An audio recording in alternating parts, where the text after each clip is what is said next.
আসসালামু আলাইকুম। এখন শুনবেন সংবাদ শিরোনাম।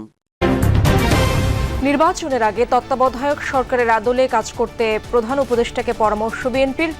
দলীয় কেউ সরকারে থাকলে অপসারণের আহ্বান।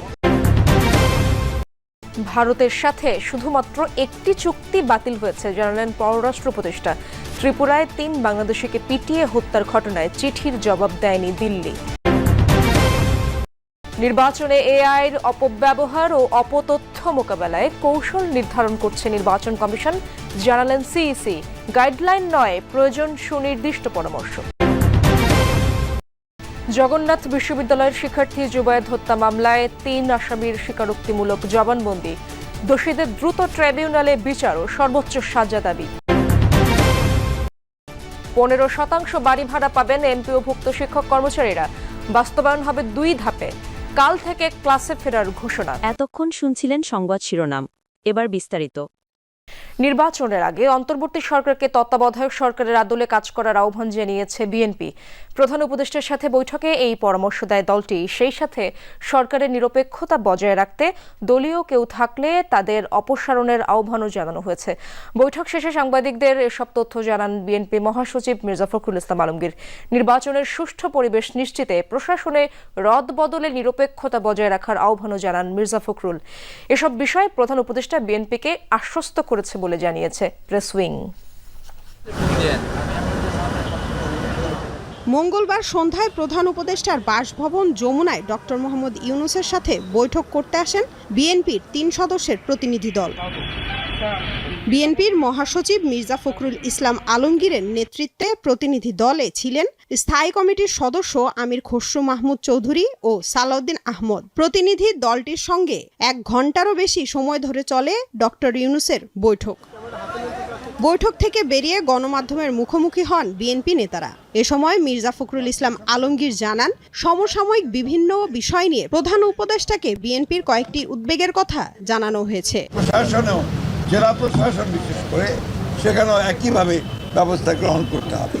এবং আমরা কিছু কিছু কথা বলে এসেছি, যেগুলো আমরা মনে করেছি যে তারা এখনও সেই পুরনো সরকারের, ফ্যাসিস্ট সরকারের স্বার্থ পূরণ করছে, তাদেরকে অপসারণের কথা আমরা বলেছি। বিশেষ করে হায়ার জুডিশিয়ারিতে এখনও যে সমস্ত ফ্যাসিস্টদের দোষর আছেন তাদেরকে সরিয়ে সেখানে নিরপেক্ষ বিচারকদের দেওয়ার ব্যবস্থা করতে হবে।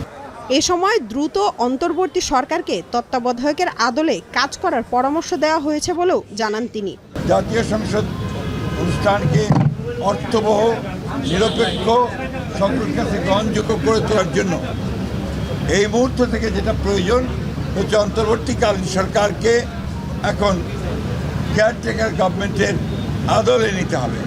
অর্থাৎ কেয়ারটেকার গভর্নমেন্টের বলতে যা বুঝাই, তত্ত্বাবধায়ক সরকার, সেই ভূমিকায় তাদেরকে যেতে হবে। ভারতের সাথে মাত্র একটি চুক্তি বাতিল করেছে অন্তর্বর্তী সরকার।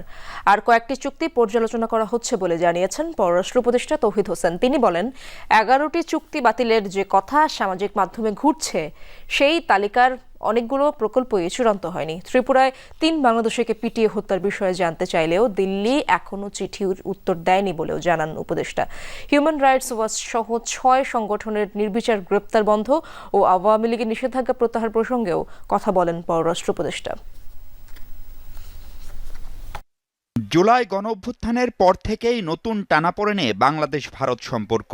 বারবার ঢাকা ওয়ার্কিং রিলেশনের কথা বললেও খুব বেশি সাড়া মেলেনি দিল্লির। এরই মধ্যে স্থানীয় সরকার উপদেষ্টার ভেরিফাইড ফেসবুক পেজ থেকে ফটোকার্ড শেয়ার করে জানানো হয়, ভারতের সাথে থাকা 14টি চুক্তি পর্যালোচনা করে 11টিই বাতিল করেছে সরকার। পররাষ্ট্র উপদেষ্টার কাছে এ বিষয়ে জানতে চান সাংবাদিকরা। সম্ভবত একজন উপদেষ্টা রিটুইট করেছেন তার একটা কমেন্ট সহ। কমেন্টটা নিয়ে আমি কোনো কমেন্ট করতে চাই না, হয়তো এটা উনি না করলেও পারতেন।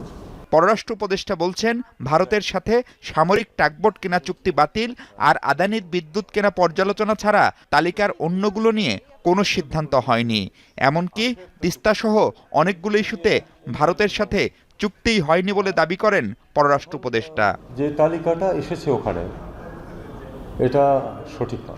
এর অধিকাংশ এক্সিস্ট করে না আদৌ।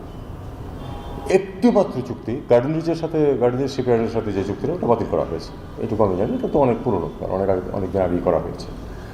বাকিগুলোর কয়েকটি আছে যে বিভিন্ন পর্যায়ে আছে এবং ঠিক ওই নামের নেই, অন্যরকম ডেসক্রিপশনের কিছু আছে।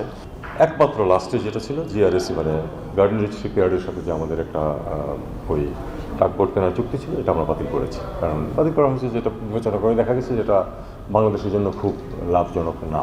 আর্টিফিশিয়াল ইন্টেলিজেন্সের অপব্যবহার রোধে পলিসি গাইডলাইন নয়, প্রয়োজন সুনির্দিষ্ট পরামর্শ, এমনই মনে করেন প্রধান নির্বাচন কমিশনার AMM নাসির উদ্দিন। সকালে ইটিআইতে আয়োজিত এআই নিয়ে কর্মশালায় একথা বলেন তিনি। সিইসি বলেন, নির্বাচনে এআই এর অপব্যবহার ও অপতথ্য মোকাবেলায় কৌশল নির্ধারণ করছে নির্বাচন কমিশন। এই এআই এর অপব্যবহার বৈশ্বিক সমস্যা, এটি রোধে সেল গঠন করা হবে বলে জানান তিনি। নির্বাচনের সময় অপতথ্য রোধ কিভাবে এবং কারা করবে তা নির্ধারণ করা জরুরি বলে উল্লেখ করেন প্রধান নির্বাচন কমিশনার। দুর্গম এলাকায় কিভাবে এটি রোধ করা হবে তারও পরিকল্পনা করতে হবে। কর্মশালায় বিভিন্ন সংস্থা ও প্রতিষ্ঠানের প্রতিনিধিরা অংশ নিয়েছেন। You will all put your brains together to come up with concrete suggestions. I don't want just policy guidelines. You have to set up a misinformation, disinformation cell, and it should be round the clock. Not that. How many people we have to engage? What kind of people we have to engage? And how to contact with the misinformation that is coming out from the far-flung areas. নভেম্বরে গণভোটের দাবি অযৌক্তিক বলে মনে করে BNP. কেন্দ্রীয় ব্যাংকের স্বাধীনতা নিশ্চিতে বিএনপি প্রতিশ্রুতিবদ্ধ। দেশের অর্থনৈতিক সমস্যা সমাধান করতে হলে বাংলাদেশ ব্যাংকের স্বাধীনতা নিশ্চিত করতে হবে। তবে এই ক্ষেত্রে আইনি নিয়োগ ও কাঠামো সংক্রান্ত কিছু বিষয়ে জোর দিতে হবে। রাজধানীতে আলাদা অনুষ্ঠানে এসব কথা বলেছেন বিএনপির নেতারা। দুপুরে রাজধানীর একটি হোটেলে কেন্দ্রীয় ব্যাংকের স্বাধীনতার জন্য আবশ্যক শীর্ষক সেমিনারের আয়োজন করে policy research institute. Monetary policy independence and capital mobility, যেখানে অর্থনীতিবিদ, গবেষক আর ব্যবসায়ী প্রতিনিধিরা কেন্দ্রীয় ব্যাংকের উপর অর্থ মন্ত্রণালয়ের নিয়ন্ত্রণের সমালোচনা করেন। রাজনৈতিক হাতিয়ার হিসাবে এই কেন্দ্রীয় ব্যাংকটাকে ব্যবহার করা হয়েছে। ইররেশনালি যেটা করা হয়েছে, সুদের হারটাকে ক্যাপ করে দেওয়া, এটা ডিরেক্ট একটা ইন্টারভেনশন। ভেরি মাচ ফোর্সেবল, কিন্তু আমরা চোখ বন্ধ করেছিলাম। We were very busy looting money. আর রেগুলেটরি যারা ছিল, বাংলাদেশ ব্যাংকের লাইসেন্সই তো সব ব্যাংক অপারেট করে। Private sector is very affected by central bank is the foreign exchange rate. We must put various actors. There is a bureaucratic capture of the Bangladesh bank that now must be overthrown. আমরা রিফর্মের কথা বলছি, this is the time. Please free Bangladesh bank from the clutches of the bureaucrats. সেমিনারের প্রধান অতিথি BNP স্থায়ী কমিটির সদস্য ও সাবেক বাণিজ্যমন্ত্রী আমির খসরু মাহমুদ চৌধুরী ক্যাশলেস সোসাইটি গড়ে তোলার পাশাপাশি স্বয়ংক্রিয় ব্যবস্থা চালুর তাগিদ দেন।